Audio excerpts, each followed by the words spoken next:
Welcome back to Harbour Unboxed. Today is, you paying attention? I'm doing the intro. I was just reading the questions. I won't do it again. We'll just continue on. Today is the March Q&A. Is that the month we're in? Do you just have to check? You should know. Come on, it's March. Check. Yeah, today's the 26th. This video will probably go out on the 27th. Anyway, it's the March Q&A, so it is time for Tim and I to address your questions. And for those of you who ask, where are these questions? Where do I get to ask my questions? Because we seem to get a lot of those every single month. We do ask on the community tab, generally a few days before you'll see this video.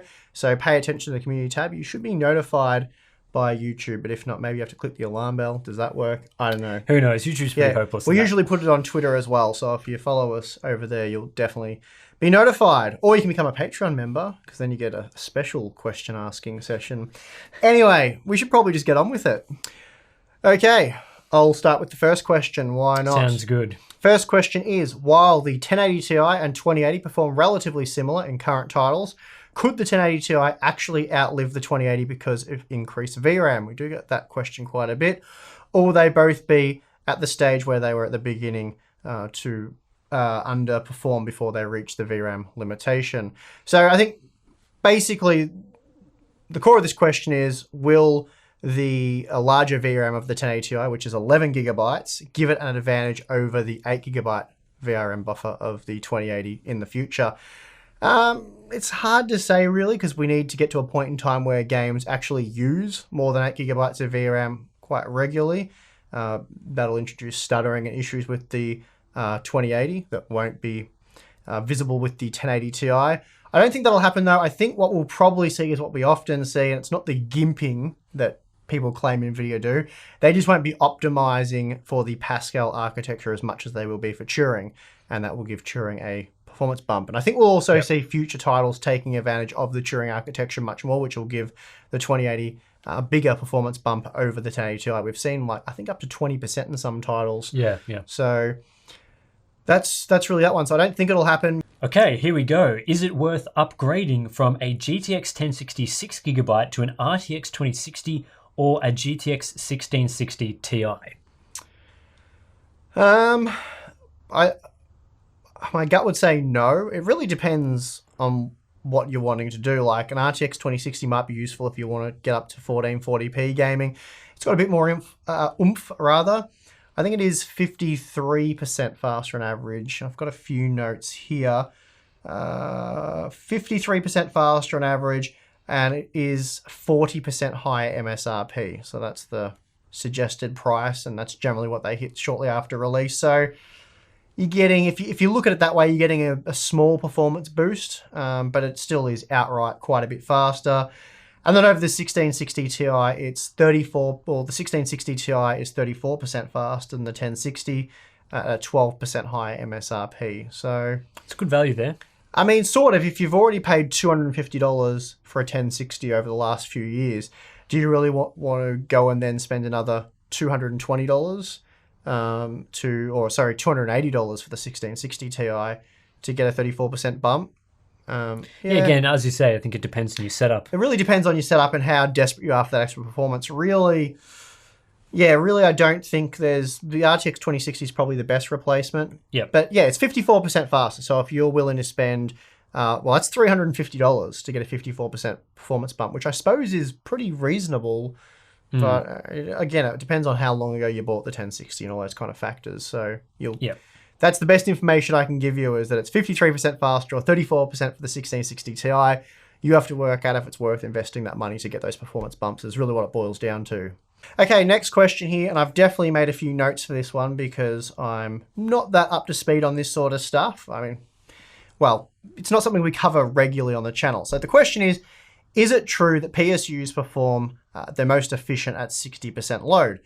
And the really, really short answer to that is yes, that is true. So it's probably even a little bit lower for most units, around 50% load. They are seeing maximum efficiency. So that doesn't necessarily mean you want to double the amount of output. You don't want to double the output of the unit because say you think you might use 300 watts. It doesn't necessarily mean you need to get a 600 watt unit, though. That is a pretty good rule to follow. It really depends on the actual efficiency of the unit, and that's where the 80 plus certification is very handy, because basically anything that's 80 plus certified, well, they've been certified by a third party, so they really should be. So if they're not certified to anything, the efficiency curve can be all over the place. So at 100% load, they could be woefully inefficient, but they could be very efficient at 50%. So the curve could drop off quite significantly. I've got some notes here. You guys can look this up. But the 80 plus certification, say the gold standard, for example, it must be 88% efficient at 100%. So that's very good. So when you're using the full capacity of the unit, you're still seeing very high efficiency there. And this is when plugged into a 230 volt grid, which is what we have here in Australia. It must also be 92% efficient at 50%, and then 88% efficient at 20% load. So your efficiency can actually drop off quite a bit at lower levels as well. It's not just at 100%. So that's also something to be aware of. And yeah, generally, as I said, though, as a rule of thumb, probably double what you think you're going to need. It just makes it a bit easier. And really, I had a look at the Corsair CX series, and there's not a huge difference in price there. And I see a lot of people sort of saying, why would I bother with the 750 unit if my system's only using 300 watts? I might as well just get, a little extra headroom and get the 450 watt unit or whatever. And it's fair enough, I suppose, but it's not a big cost. Like I'm saying, it's $55 for the the 550 watt model. And it's like $15 more will get you the 750 watt model. So I would recommend always spending that $15 more for the 750 watt model, because for upgrades and stuff like that, it just gives you a lot more headroom. So yeah, I think that pretty much answers that question. But yeah, as I said, in short, yes. Okay, question here from Scattervault. Recently, Nvidia chose not to size down their current 12 nanometer manufacturing process to 7 nanometers, unlike AMD, since there is no need to innovate due to their current dominant GPU performance over AMD. Will this be a good or bad move when Navi drops? Will they have to play catch up, or will there be no need to? I'll start with this one then. So the first part of that question, I would say the situation, well, that wasn't the exact situation, let's say. So 6 months ago, when Nvidia was looking to release the RTX series, as they did, they really didn't have any other options. It was the TSMC 12 nanometer process or nothing. They would just have to wait until 7 nanometer got to a point where they could handle the supply that the GeForce RTX series would demand. And that's not even really it's not possible now, really. So it'd be a few more months, mid sort of 2019. Yeah, we're not talking about like a low volume Radeon 7. We're talking a significant volume of GPUs. Yes, so just wasn't quite ready. So so basically, the first part of that question, it was the 12 nanometer process or nothing. 7 nanometers wasn't an option, and yeah, so they really had sort of the opportunity to either, as you're saying, sort of delay and wait that 6 to 12 months until 7 nanometer becomes ready, or just go with what they had available to them. But we are expecting sorry to interrupt. I was going to say, but it escaped me for a moment. I read an article a while ago. I believe they were meant to go, or they were hoping to go with a Samsung process. Yeah, and that's what I was just going to say. Yeah, okay, sorry. I'll let you continue. I'm catching up with Tim. I'm catching up. It's fine, because I think, as you say, that was sort of the plan. They were hoping that Samsung's next generation process node would be ready by the time that they needed to get their Turing products out, and just wasn't. So potentially that's what they'll be going with their next generation product line, the Samsung, I think, next 7 nanometer equivalent. So next year, that could be next year. As for what was the second part of that question there? Will this be good or will this be a good or bad move when Navi drops? I mean, Nvidia's a lot far ahead in terms of their architecture. Yeah, estimate about 1.5 generations, it seems. Yeah, I mean, Radeon 7 matches the 1080 Ti. So that's 7 nanometers versus 16 nanometers. Yeah. So if you're talking about that sort of jump, AMD moves it to a new architecture on 7 nanometers. They're probably, assuming that's only reasonable improvements, they might only be matching Turing on 12 nanometer, in which case then... It's hard to say. Obviously, it's all yet to be seen. Yeah. But based on what we do know at the moment, it's not really a problem for Nvidia. Yeah. They're in the lead, so they've said all the moves at the moment, I think. Yep. Next question. This is a little out of my area of knowledge, but could AMD create a Ryzen CPU with onboard HBM, so high bandwidth memory? People always talk about how Ryzen needs memory bandwidth, and it seems that creating a CPU with some form of high-speed memory on the processor could increase performance. I'm not even sure if that's possible. I'm just wondering. Thanks. Okay, well, no, it's a good question, and it's something that's already happened pretty much in your world of reviewing things. Yeah, I mean, there was that Intel CPU that had the Intel core and then the AMD Vega GPU, which had HBM attached to it. Look, it's a complicated question because on the CPU front, a CPU already has cache in it. So from that sense, you already get that performance advantage. As to adding HBM on there as well, you'd sort of then create an extra tier of, memory to deal with. You've got then your cache, HBM, and then I'm assuming would still be a large So you're system talking there. about if they're integrated into the one die. Yeah, well, it seems this question was about could they An create a APU. Ryzen CPU with onboard HBM? I'll talk about APUs in a moment, but Right, okay. for the CPU itself, I think that sounds fairly complicated and expensive just because, you're creating that extra tier that you have to deal with. With the APUs... Sorry, you are right. I took Yeah. it more as an APU question. Yeah, but the APUs are still worth talking about because for the APUs, the memory bandwidth is key for the GPU side of the APU. So, I would think that if they did include onboard HBM, you would get a pretty significant performance increase. The problem then is that APUs, especially on the desktop, tend to be a lower cost product. Yes. So you add HBM, that's probably going to double the cost of something like a 2200G, easily double it.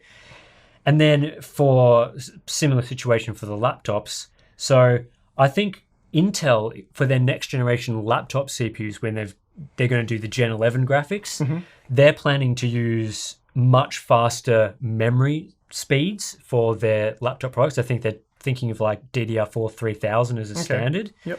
So when you start talking about that, then you get much higher bandwidth, which helps them with their supposedly much beefier GPU design. So I think HBM is probably not the solution that makes a lot of sense, but certainly faster memory of other kinds, like just increasing the rated spec would help a lot. From a performance standpoint, it's very possible and it's ideal, really. You're basically getting all the benefits of a discrete GPU there. In fact, it's even better in a lot of regards, but it doesn't make sense in terms of cost. To justify it, you'd need a much more powerful integrated graphics solution, and then you've just got to deal with heat, or that's a lot of heat on one package to deal with. It's basically, essentially, it's cramming your discrete graphics card and your CPU together. So, it's like putting an RTX 2080 and a 9900K together. Good luck with that one. Right, here's an interesting question that we've got. So I want your opinion on this. We all know AMD should improve their marketing. So to help with mindshare, would AMD benefit from having their Radeon, Ryzen, and Navi logos on the boot screen of the PS5, for example? Yeah, I suggested this on AMD's main Twitter page. It could cost little to nothing to pull off, and console gamers may be more willing to buy an AMD PC too. So this would be a good idea because... It would be. It would be, but I don't think it's possible. So it would be a good idea because obviously it's marketing for them, right? Yeah. It's a very popular product. Their logos are on it. That would be beneficial to them. But the way that AMD's semi-custom division works, which is the division that produces the chips for companies like for Sony with the PS5, it's not really... It doesn't really become an AMD product after that point. It's Sony buying their chips from them. AMD is just doing the building process. Yeah. So Sony at that point then has full control over what they do with their chip. So it's not a situation where Sony is buying an AMD off-the-shelf product that they then put in. It's a partnership between the two companies. And with the PS4, for example, it was only until very late in that console cycle that Sony even begun to consider talking about the fact that AMD hardware was inside. Yep. In fact, when you questioned AMD about what was inside the PS4, they just wouldn't tell you about it because it was Sony's decision to tell you. So I think that's where they're going to be a bit hamstrung with that sort of idea. Sure, it'd be great for them to market it, but Sony wants it to be a Sony product. They want you to see PS4 or PS5 logos when you boot it. It'd have to be a different agreement. So there'd have to be some benefit. And for AMD, would they sacrifice, say, make the chips cheaper to get their logos on the screen. I'm not sure that's in their best interest at the moment. So yeah, it's not free advertising. Basically, it would cost them. yeah, there'd have to be some trade-off in the way that the sort of semi-custom stuff works. Okay, next question here. Do you think that PC gaming will move to APUs like console? We get this question quite a bit. I'm not sure we've addressed it in this series. But in short, no, or at least not anytime soon. Actually, there was a second part of that question as well. And if so, will it need DDR5? Well, DDR5 just won't be relevant because it's not going to be happening anytime soon. So yeah. And that ties into the HBM question we sort of did earlier. So APUs definitely need more memory bandwidth to improve the graphics performance. That's definitely the limiting factor at the moment. DDR5 will certainly help with that, and it may make entry-level GPUs irrelevant, though entry-level GPUs will just become a bit faster to become relevant, and so that kind of takes care of itself there. But yeah, I think I would just summarize that one by saying not anytime soon. You got anything else to add to that? No, I mean, pretty much it's just the GPUs that people are buying for PC gaming are far too large and powerful to put into an APU package at the moment. Yep. So yeah. Okay, first time asker here. Oh, nice. Glad to get your question. I've noticed through monitoring software like CAM that motherboards have many temperature sensors and some display unusually high readings, usually 3 or 4 sensors displaying temps in the 110 to 120 degrees Celsius range. Is this anything to be worried about, or is this normal? I think what you're saying is pretty common. We see that a lot with hardware info, as long as it's not your CPU temperature. And even then, there might be a few different CPU temperature readouts, so you want to find which one is the right one. That happens in hardware info. Some have offsets and whatnot. But if it's usually their VRM sensors or motherboard, they're just labeled motherboard or something like that. I see that quite often. There's about 3 or 4 of those. If you're really concerned about it, take the side of your case off, check your VRM heat sinks, maybe with an IR gun if you have one of those to avoid toasty fingers. Otherwise, you can just tap on them and see if they're warm, if they're quite cool to touch. I mean, if you can hold the heatsink, you know, you're probably okay. You're okay. If it's extremely uncomfortable to hold and the system's at idle, then there may be a problem there. And if it's burning hot, then there's definitely a problem. But more often than not, it's just a false reading. Either the sensors aren't calibrated correctly. Like I said, there's some sort of offset that they're not accounting for. Or sometimes the sensors aren't actually there and the software's reading what it thinks is the sensor and it's just reading like a maximum value. So yeah, usually it's really not something to worry about. But like I said, if you're concerned, well, you can do a touch test and see how hot things are getting. Next question, real cores versus threads in gaming. Okay, 8 cores, 16 threads versus 16 cores, 16 threads. Now, I'm not sure if Ultra Toast is asking for a benchmark. I'm not. Yeah, I need a bit more context with this question or this thing that you're putting forth. But since we can't benchmark it right now on the spot, I'm just going to assume that you're asking which one is just better for gaming. Well, it's quite obviously the 16 cores, 16 threads because they're physical cores. So SMT technology doesn't give you a 100% performance boost per core. The only way it could be as good as if that was the case. 25 to maybe 50%, some of the better examples when the software is really well optimized to take advantage of that. It's, what does that get you to, like a 12-core processor or something? So yeah, if they're of the same architecture, clearly 16 cores is the way to go. Yeah, that's that one. That's really don't need to benchmark that one to answer it. So yeah, you're always better off with logical cores. So like a 9700K will be better than any of the quad cores with hyperthreading, as another example. Okay, next question. Time to buy RAM again with low prices. Yay! Just as Steve predicted. What a legend. All right, then. Moving on from that nonsense. How important is it for RAM to be QVL for the motherboard? So it's basically certified for the motherboard, quality tested for the board. The Aorus Z390 Pro Wi-Fi doesn't have the Corsair Vengeance, and then you'll put the question up on the screen. I don't need to read that out. Generally speaking, it's not super important, not super crucial. It's very rare that you will run into memory compatibility issues, especially with a mature platform. So your chances with an Intel platform are almost non-existent, and we're talking about a Z390 board here, so you can pretty much stick any modern DDR4 memory on that and be guaranteed it'll just boot up first time, no worries.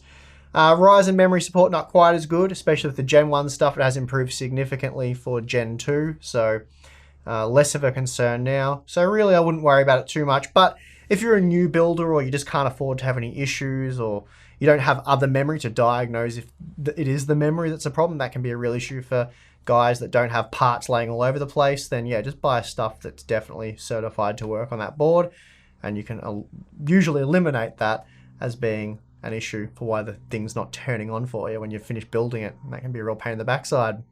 Anything to add to that, Tim? Nope, I think that's all good. Must have nailed it then. Moving on. Okay, next question here. I'm going to jump straight on this because I want Tim to answer it. Should we wait for Navi and Ryzen 3rd gen for benefits and whatnot? Tim? It's always impossible to say, isn't it? It is. It's kind of like saying, well, was the GeForce RTX stuff worth it? I think the GTX Turing stuff was. But, you know, if you had a GTX 1080, was it worth waiting for the RTX 2080? And, well, yeah, you guys can answer that. But I don't think it would have been unless you had an older, sort of Maxwell or older. But it could have been a situation where the RTX cards offered 20-30% more performance for the same price, and that would be worth going up a tier. I think if you have it depends. Yeah, should we wait? Again, what are you coming from? If it's a second gen Ryzen processor, then I don't know. Like, yeah, you're not going to upgrade one generation, so it's a hard one to answer. If you have like a really really old, Intel Sandy Bridge, Ivy Bridge, maybe even Haswell quad core, then upgrading to like an 8-core Zen 2 CPU may very well be worth waiting for, rather than going for it's not really worth upgrading to a Ryzen 2nd gen CPU anyway. So I guess you just got to look at the benefits of upgrading now. Does it net you much extra performance? Yep. You guys always give me these hard questions that have too many ways of answering, and then I just mumble on and Tim sits there and falls asleep. All right, I'll wake Tim up for the next question. Okay, here's another interesting, do you guys think something, maybe something question? Do you guys think Nvidia will release more Turing GPUs similar to RTX 2080, 2080 Ti without, I suppose, the RT stuff and the tensor cores like they did with the GTX 1660 Ti? Haven't really put much thought into this, but I would say no. Yeah, no. They're not going to make a GPU that's equivalent to an RTX GPU, but just without the RT cores. That doesn't seem like something they'll do. They'll keep pushing down the stack. Yes. Yep. So cheaper and cheaper products, but an RTX, like a GTX 2080, can't see that happening. No, the RTX is their premium stuff. They're going to push it no matter what. And I mean, they've got to set the stage at some point for ray tracing and all that, and they want to be the leaders in that. So this is just a branding thing they're setting up now. They tried to push it pretty heavily. Ray tracing hasn't panned out to be nearly as exciting in its initial implementation as we'd hoped it would be, but it will no doubt be pretty special in years to come. So yeah, I think Tim and I are on the same page on that one. No. Yep. All right, I'll ask this question as well because I'm going to sit back and let Tim answer it because it's to do with monitors. With some FreeSync monitors now working on Nvidia GPUs, I think you've done a few videos about that. Yep. Will it cut AMD's profit significantly? Since one of the advantage of AMD back then was its cheaper FreeSync monitors compared to Nvidia's G-Sync monitors. It's an interesting one because on face value you'd say, I mean it might, because people were buying AMD GPUs for FreeSync compared to Nvidia GPUs, weighing up that value proposition. Yeah, that's true. On the other hand though, it seems like most people were still buying whatever GPU offered the best value in terms of its performance, as opposed to factoring in all the other features that came with it. So whether that was, your GTX 1060 over your RX 580, whatever, it was mostly about price versus performance without really factoring in FreeSync for the AMD cards, despite all the comments we used to get about not doing that. Yes, so, it was a heavily pushed thing. So I'd say that because of that, I don't think it will actually cut into AMD's profit significantly. I think that their issues right now are more that their GPU architecture seems to be struggling compared to Nvidia. So I think they will need to do something there as opposed to worrying about whether Nvidia cards run FreeSync or not. Even now, or even back when you couldn't use a FreeSync monitor with an Nvidia card, it was still my opinion that it was worth just buying a FreeSync monitor for your Nvidia card anyway. Yep. Simply because high refresh rates at lower prices just made it a better value overall. So yeah, that's kind of my answer to that one. I like that the ecosystem is now available to all. It's definitely the right move for Nvidia to open it up. But for AMD making their profit, yeah, time for them to up their game on their GPUs performance wise, and that's where they'll see their profits come back. Another monitor question for Tim. I'm just gonna have a nap, guys. Wake me up when it's done. You get sick of these monitor questions for whatever reason. Boomer Rick asks, are high quality TN panels that bad? Like a 4K one with 350 nit brightness and decent 1000 to 1 contrast. The blazing fast response times surely help. Again, it's a difficult it's a difficult one to answer because TN, yeah, I mean, are they bad? It depends what you're looking for. If you're a content creator, which is what I assume a lot of people are buying a 4K monitor for, then I would say that TN really isn't good enough for content creation. The viewing angles, in particular, are not good enough. I don't think there's any 4K TNs that can do wide color gamut, for example. So, from that perspective, if you're buying 4K, I don't think the best are good enough. But if you're gaming, again, blazing fast response times could be something that you're interested in. TNs have the highest refresh rates still. And especially if you get a high quality one. I've got a Viotech one that's over there. That's the 1440p wide gamut one. That's the best TN I've ever seen. It certainly is perfectly fine for gaming. It's a very good quality panel. So again, depends on use cases. Okay, Boomer Rick's actually got another question here. With the massive gains that even a Sandy Bridge part gets from overclocking, is it worth it for someone that just plays games and browses the internet to upgrade if they have a maxed out Z77 rig, for example, like a 3770K at over 4.6 gigahertz and 2400 C11 RAM? CL11. 3770K overclocked. That's still a pretty beastly CPU. That's an Ivory Bridge part. You'd mainly probably want to upgrade from that if you wanted newer platform features, M.2 ports and all that sort of stuff. But for gaming and browsing, that's still plenty fine, really. I shouldn't have any issues there. I haven't done a revisit recently. I know Haswell's still a bit of a beastly platform. Intel hasn't made too many improvements since then. They've just added more cores, really. But yeah, it's really up to you to judge. If it's doing what you want it to do, then... Yeah, if you're not getting bottlenecked, then it should be okay. Yeah, it should be fine. But based on, I've got a 2600K and I've got a 3770K system, and they both work really well. The Sandy Bridge system's starting to age a bit. As long as you've got a Core i7 model, it's not too bad. The Core i5s are hurting a bit these days. I'll probably do a revisit of that soon. But yeah, should be fine. Okay, there's part 1. Went very smoothly. Hopefully part 2 will go just as smoothly, and you'll be able to see that on the channel tomorrow. If you like the video, you know what to do. You can subscribe for more content. We do the Q&A once a month, so you can probably subscribe for more than just that. And you can follow us on Patreon, as I mentioned at the start of the video, because you can get access to our Discord chat. Tim and myself are often in there chatting away with you guys. And we do a monthly live stream, which we just filmed a few hours ago. That was a bit of fun. And yeah, so I'm your host, Steve. I'm your host, Tim. We'll see you again next time.